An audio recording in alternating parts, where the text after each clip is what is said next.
Okay, this is Chapter 5, Part 3. We left off last time speaking about genetic research and how far it's come along and how sophisticated it is nowadays, and that it does present a picture of significant, important genetic influence on all sorts of psychological characteristics, on behavior, and certainly on criminal behavior as well.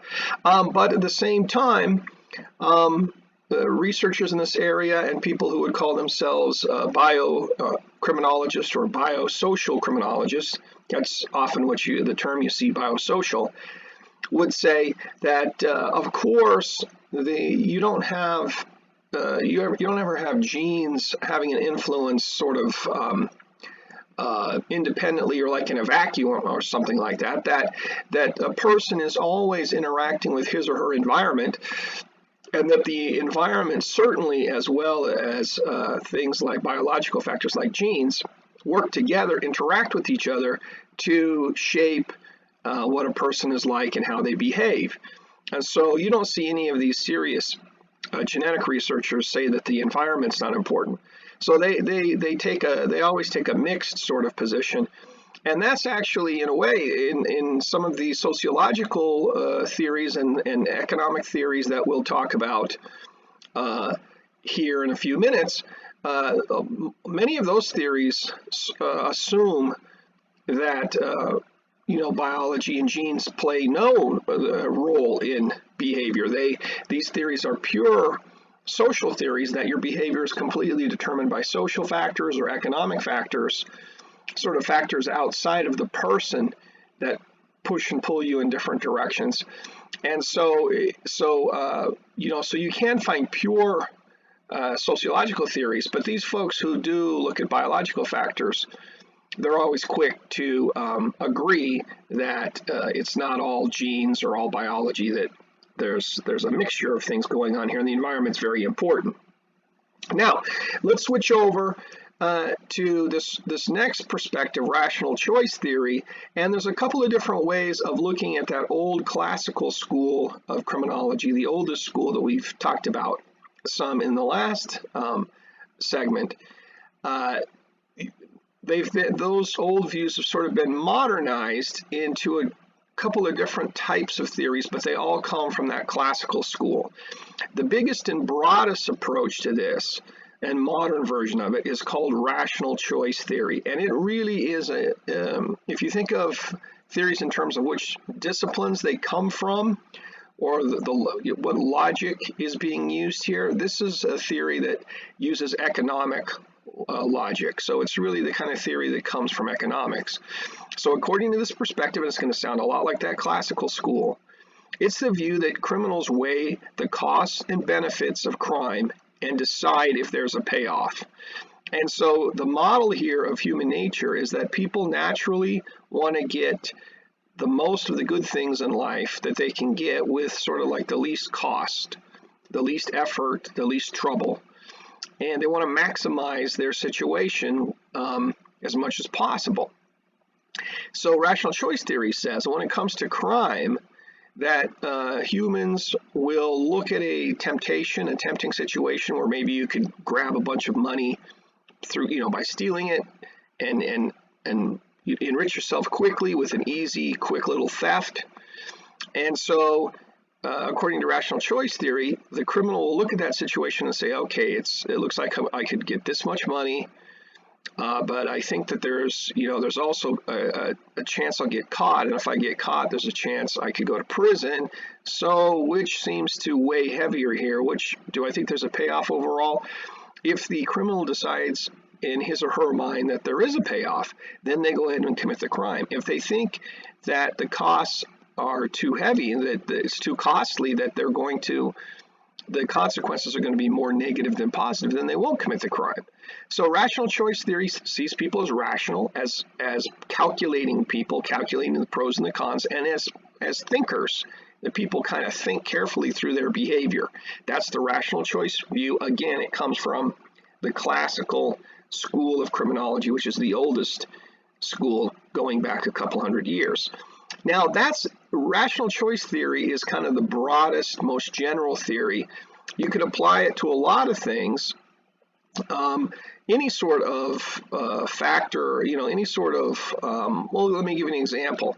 If you were studying the issue of guns and people, private ownership of guns, rational choice theory would say, well, if you have a lot of people who carry concealed weapons on their person, and criminals live in an area where they know that a lot of people are carrying weapons, that may convince them not to commit crimes like robbing somebody on the street for fear of being shot.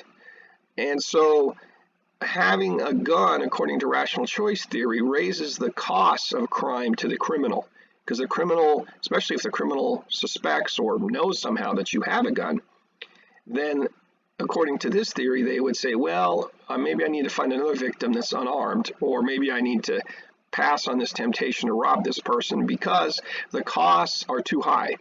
There's a good chance that I'm going to face some resistance here. I could get hurt or killed myself. It's not worth it. In this situation, crime does not pay. See, so rational choice theory can be applied to a lot of different situations and a lot of different things. Deterrence theory flows from the same tradition of classical school, but it is focused specifically on the criminal justice system. And it's what I was referring to before, where I was saying that according to the classical school, if you've got a real crime problem in your society, the reason for that is that the criminal justice system is ineffective. It's too soft and is not, punishing adequately criminals. So to get specific, deterrence theory says, you can see I've put here that it's a special case of rational choice theory because rational choice theory is the broadest theory that applies to everything. Deterrence theory takes rational choice theory and applies it specifically to the criminal justice system. See, it focuses on the costs of crime imposed by the criminal justice system. According to the deterrence theory, crime is going to be reduced. If you want to bring crime down in your society, you have to do three things. They all deal with punishment by the criminal justice system. Crime's going to come down if, number one, the chance of getting caught is more certain. So the certainty of punishment brings down crime, number one. Number two is the swiftness of punishment. If it's a faster punishment, if the time between getting punished after you commit the crime is really short, then that's going to tend to convince criminals it's not worth it, and it's going to deter crime. And finally, the more severe the punishment, the more intense the punishment, the more that it brings crime down.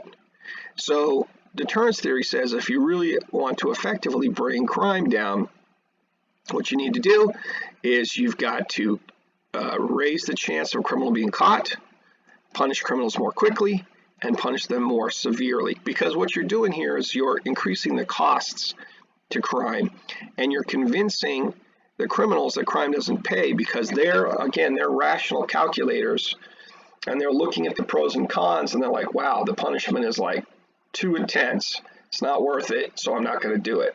That's the logic of deterrence theory. Now, one thing we won't do in this course is we're not going to really go through and assess how true these theories are or how consistent they are with reality, because this is an introductory class and we just don't have the time. We will get into these issues in more depth in the criminology course. Now it's just an introduction so you can see the different perspectives that people take and understand those perspectives, and we don't worry too much about their validity, which are the best theories and the weakest theories. We don't worry about that too much in this class.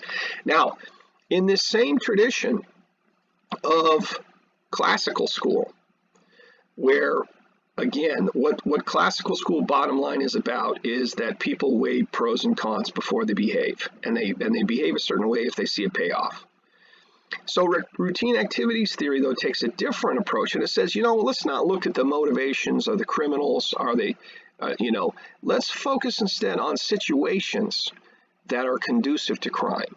on opportunities that are conducive to crime. But they still take the rational choice perspective in that it's all about costs and benefits. So you'll see this as I move through these. According to this perspective, what we would call a face-to-face crime or a predatory crime, where the criminal makes physical contact with you, comes up, sticks a gun in your face, demands your valuables, attacks you physically, attacks you sexually. So it's a contact crime, or it's a face-to-face contact crime.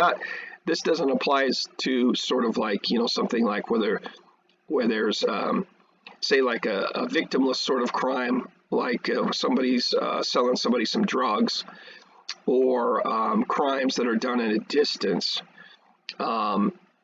So this is referring to crimes where there's a contact between the criminal and either you personally, or at least your stuff, your possessions. So what this theory says is that crime requires the convergence of three elements. Three things have to be there for a crime to happen. Number one is you have to have a person who is willing and motivated and interested in committing a crime. That's number one. You have to have somebody interested in committing a crime, willing. Number two is you need to have what they call a suitable target. Now that sounds target, that's vague, but it really refers to people, or refers to people's possessions that a criminal may be interested in.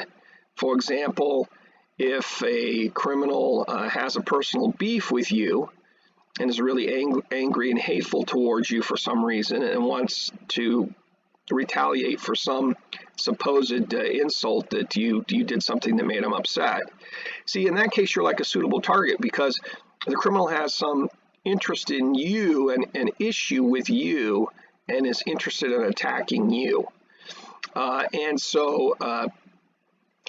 So criminals don't want to target all and every individual. It depends on what that individual's characteristics are and what the situation is. Now, if you look like, say, for example, you look like a wealthy individual, you're dressed really expensively, maybe you have a lot of jewelry, expensive, bag, or maybe a really luxury car, that sort of thing. You may be a suitable target. If the criminal's looking for some quick cash and quick valuables, they may target you because you look like you have a lot of money, you've got a lot of stuff to take. And so in that case, you're like a suitable target. Same thing for even something like sexual assault. If the criminal may not be interested in sexually assaulting just anyone, it may be a certain sort of victim that typically he or she is typically he is interested in attacking. It's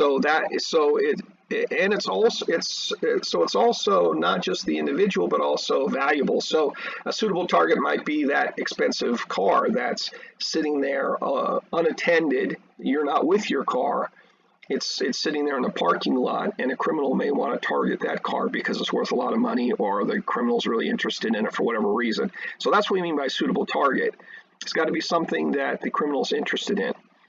And finally, number three is it has to be a situation. If the crime's going to happen, then there's got to be a lack of what they call a capable guardian. And what that means is that there's nothing standing in between the criminal and his or her target. So when I think of capable guardian, I think, well, that sounds like security guard, or maybe police officer, or some sort of human being that could intervene and stop a crime from happening. And certainly this capable guardian is referring to police officers, security guards, but it's really any person or any sort of technology that comes between the criminal and the victim. So if you've got a home security system, if you have a guard dog, if you got pepper spray in your pocket, we had that example of a gun on your person. If you had a gun on your person that you knew how to use, any sort of technology or person that can come between the criminal and the target could act to interfere and block the crime from happening. And it doesn't necessarily have to make the crime impossible, but it makes it more difficult, and difficult enough that the criminal is going to say, you know what, not worth it. So even something as simple as like a security fence around a business, or a fence around your home. You know, there's 100 different security precautions that we take, that, you know, technologies that we use to try to block crime. Well, that falls into the logic of routine activities theory. If you can block the motivated offender from the suitable target, you can prevent a crime. So, of course, the practical implication of this theory is that if you want to reduce crime, you need to have more capable guardians, whether it's a security guard at school, or it's more police officers patrolling the streets, or something that you wouldn't even think of, like maybe better lighting in a parking lot. So witnesses, so people who are passing by could intervene and stop a crime from happening. So even just people passing by, just witnesses, innocent bystanders, can be capable guardians if they are intervene to stop the crime from happening, or even if they just pull out the cell phone and call the police in the middle of the crime. So even bystanders can be capable guardians too. So what this theory says is, you want to bring down crime, you need to have more things blocking motivated offenders, coming in between motivated offenders and suitable targets. Or you want to try to keep those suitable targets away from the criminals, physically away from the criminals. So if you're home with the door locked and you're not out on some dark street alone, then you're separating yourself physically from a motivated offender and preventing a crime from happening, right?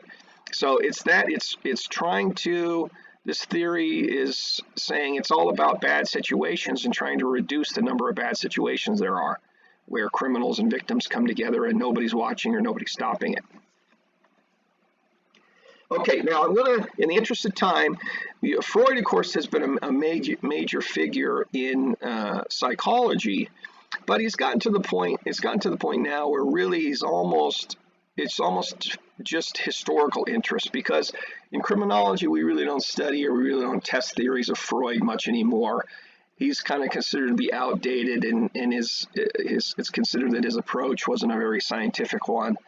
And so, you know, make sure and take a look at the notes here and what the chapter has to say, but I'm not going to spend time on that, because again, we can't cover everything. And this is just another sub-point about Freud's psychodynamic theory. Let's go ahead and stop here, and we'll continue on in the next segment.